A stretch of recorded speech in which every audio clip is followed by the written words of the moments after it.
সরকারের বিরুদ্ধে আন্দোলন সংগ্রাম করতে গিয়ে অনেক নির্যাতন সহ্য করেছেন।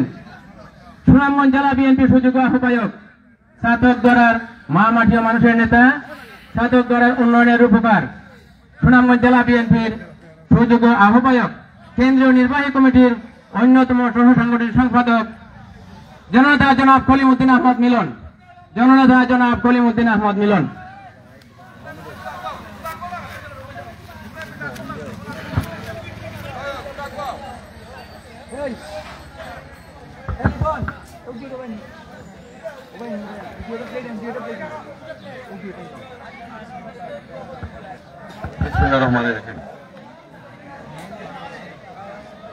মান্নারকা ইউনিয়নে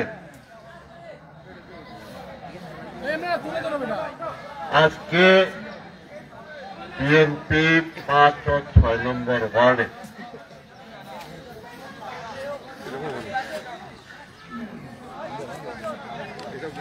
বিএনপি অঙ্গ সহযোগী সংগঠনের উদ্যোগে আয়োজিত আজকের এই দোয়া ইফতার মাহফিল সভাপতিত্ব করছেন উপজেলা বিএনপি সম্মানিত আহ্বায়ক কমিটির সদস্য জনাব এখলাস তালুকদার সাহেব। উপস্থিত আছেন জেলা বিএনপি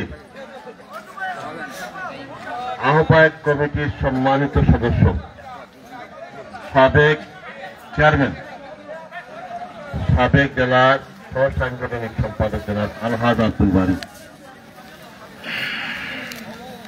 বিশেষ অতিথি হিসাবে উপস্থিত আছেন মৌলাবাজার উপজেলা বিএনপির কনভেনার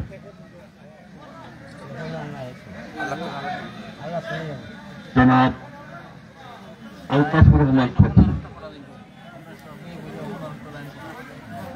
উপস্থিত হয়েছেন আহ্বায়ক কমিটির যুগ্ম আহ্বায়ক, বক্তব্য রেখেছেন জনাব হারুনুর রশিদ, ছাতক উপজেলা বিএনপির যুগ্ম আহ্বায়ক জনাব মোশাররফ সাহেব। আজকের এই ইফতার মাহফিলকে আরো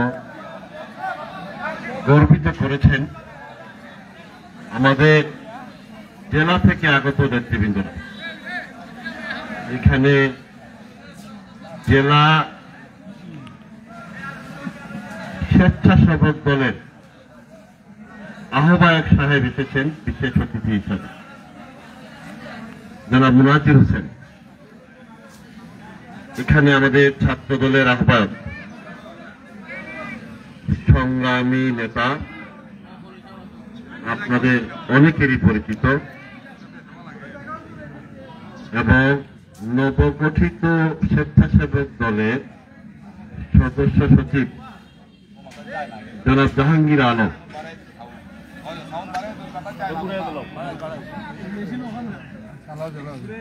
এবং আমাদের ছাত্রদল নেতা পাপন সহ আরো নেতৃবৃন্দরা আমাদের এখানে উপস্থিত হয়েছেন, যাতে আমাদের এই সভা আরো বেশি মহিমান্বিত হয়েছে। আমাদের এই ৫ ও ৬ নম্বর ওয়ার্ডের সম্মানিত মুরব্বীরা এখানে আছেন। যুব দলের আহ্বায়ক মাধব চন্দ্র রায় আছেন, ছাত্র দলের আহ্বায়ক শিহাবউদ্দিন শিহাব আছেন। এই ওয়ার্ডের মুরব্বী আর নেতৃবৃন্দরা আমরা লক্ষ্য করছি আপনারা সবাই আসছেন, এই জন্য আপনাদেরকে ধন্যবাদ জানাই। মান্নারগা ইউনিয়নের সম্মানিত নেতৃবৃন্দরা আপনারা উপস্থিত হয়েছেন। আমাদের বিভিন্ন ইউনিয়ন এবং উপজেলার বিভিন্ন পর্যায়ের সম্মানিত নেতৃবৃন্দরা আপনারা এখানে এসেছেন। আমাদের মেম্বার সাহেব হুগলা উনিও আসছেন, আমাদের খান সাহেব আসছেন, কবির মাস্টার সাহেব আসছেন, এরকম অনেক নেতৃবৃন্দরা বিভিন্ন জায়গা থেকে আসছেন, যাতে আমাদের দেরিতে হইলেও ডাক্তার ফুকনও আসছেন। এখানে যখন পড়ছেন আমরা মনে করি আপনি আসছেন, হ্যাঁ, মালিক ভাই আসছেন। বর্তমান সময়টা আমাদের তো রাজনৈতিক দল ইফতার পার্টির সাথে সাথে আমাদের বার্তা জনগণকে আমরা পৌঁছে দিতে চাই। আমরা দোয়া ইফতার মাহফিল দেশ নেত্রী বেগম খালেদা জিয়ার রূপ মুক্তি কামনা করে দোয়া, দেশের জন্য দোয়া করে আমরা ইফতার মাহফিল। আপনারা সবাই জানেন একটা ভয়াবহ স্বৈরাচার জনতার আন্দোলনের মুখে 17 বছরের ক্রমাগত আন্দোলন সংগ্রাম, বিএনপি সহ এই আন্দোলনের পক্ষে সকল শক্তি ছাত্র জনতা অনেক ত্যাগের ফলে অগাস্টে এই স্বৈরাচারের পতন হয়েছে। অগাস্টে স্বৈরাচারের পতন হয়েছে। আমরা জানি, আপনারাও জানেন, আমরা চাই অন্তর্বর্তীকালীন সরকার তার করণীয়গুলি সমাপ্ত করে একটি অবাধ ও নিরপেক্ষ নির্বাচনের ঘোষণা দেবেন। প্রয়োজনীয় সংস্কার শেষে আমরা চাই অন্তর্বর্তীকালীন সরকার সফল হোক। তারা নির্দিষ্ট একটি রোড ম্যাপ ঘোষণা করুক, কোন কোন সংস্কার শেষে ওনারা নির্বাচন কখন কিভাবে দেবেন। জনগণ চায় এই সরকার সফল হোক। আমরা এই সরকারকে সমর্থন জানাই যাতে কম সময়ের মধ্যে প্রয়োজনীয় সংস্কার শেষে নির্বাচন দেয়। সম্মানিত এলাকাবাসী, আপনারা 14 নেতৃবৃন্দ 14, 18, 24 কখনো ভোট দিতে পারেন নাই, পারছেন? ভোট ছাড়া তারা সরকার ছিল, অবৈধভাবে ছিল। সুতরাং জনগণের এই মৌলিক অধিকার যে তাদের সাংবিধানিক মৌলিক অধিকার, তারা যে দেশের মালিক ভোটের মাধ্যমে, সেটা তারা বঞ্চিত। সুতরাং সংস্কার শেষে নির্বাচন সকল জনগণ চায়, অবাধ নিরপেক্ষ নির্বাচন হবে। জনগণ ভোট দিয়ে যাকে খুশি তাকে নির্বাচিত করবে। আমরা লক্ষ্য করি কোন ষড়যন্ত্রকারীরা যারা দেখতে হাত ডাক অনেক বড়, নির্বাচনে দৃঢ় হয়, তারা নির্বাচনকে ভয় পায়। তারা মনে করে নির্বাচনে তাদের ব্যর্থতা হতে পারে বা হবে, এই জন্য বিভিন্ন ধরনের ষড়যন্ত্রে লিপ্ত আছে। লম্বা লম্বা কথা বলতেছেন। আমরা ওনাদেরকে অনুরোধ করি, কোন ষড়যন্ত্র বাংলাদেশের মানুষ মানবে না ইনশাআল্লাহ। আমরা প্রয়োজনীয় সংস্কার শেষে জনগণের ভোটে নির্বাচিত সরকার চাই, নির্বাচিত সরকার চাই। আপনারা কি বলেন, চান না?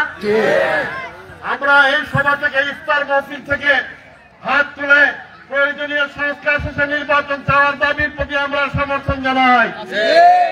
সম্মানিত নেতৃবৃন্দ,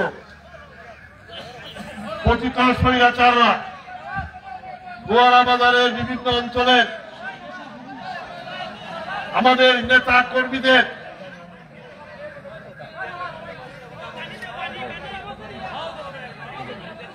সরলতার সুযোগে, সহনশীলতার সুযোগে কোথাও কোথাও কেউ বাড়াবাড়ি করছেন। এক ইউনিয়নের চেয়ারম্যান উদ্ধত্তপূর্ণ আচরণ করেছেন।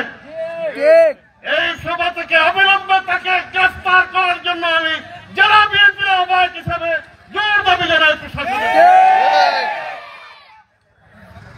উকি ঝুঁকি মারবেন না, বিচার হবে। এই বিচারে অবশ্যই আপনারা যারা সারা বাংলাদেশকে 17 বছর কুলপা করে ফেলেছেন দুর্নীতির মাধ্যমে, নির্যাতন মাধ্যমে, তাদের দোষরদের স্থান আমরা বাংলাদেশের মাটিতে হতে দেব না, দোয়ারাবাদের মাটিতে হতে দেব না ইনশাআল্লাহ।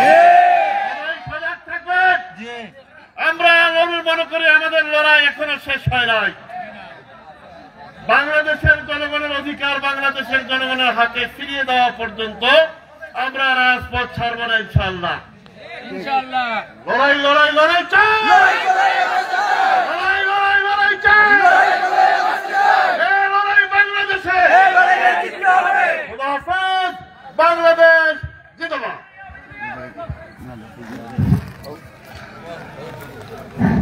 সম্মানিত মুসলিয়ান